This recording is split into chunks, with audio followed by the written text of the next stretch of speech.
Comme le brouillard sur l'île Briand, le mystère se lève sur les nouveautés du cross du Mondial du Lion. Deux créations viennent compléter celles devenues mythiques. 5500 mètres d'un parcours réputé aussi technique que grandiose. Les quelques obstacles qu'on a pu apercevoir tiennent la réputation du Lion.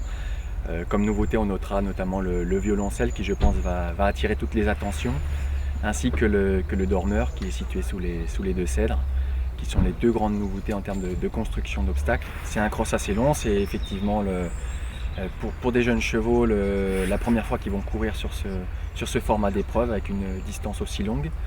Et aussi des conditions assez particulières, puisque un des éléments aussi, c'est l'affluence du public. On attend en général entre 25 et 30 000 personnes.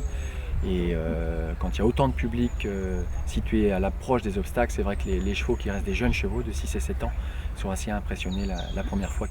Passerelle vers le haut niveau et les compétitions 3 étoiles, ces championnats du monde sont un passage presque obligé pour les futures stars du complet.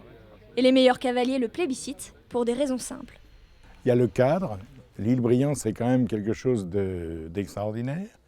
Il y a le parcours qui est très éducatif pour les jeunes chevaux, avec des obstacles, comme vous avez pu les voir, une imagination sans limite de Jacques Bouillet, et puis qui fait que dans l'éducation des jeunes chevaux, c'est véritablement une vraie école, et tous les cavaliers et les plus grands le disent et le redisent, on n'a pas besoin de leur poser la question.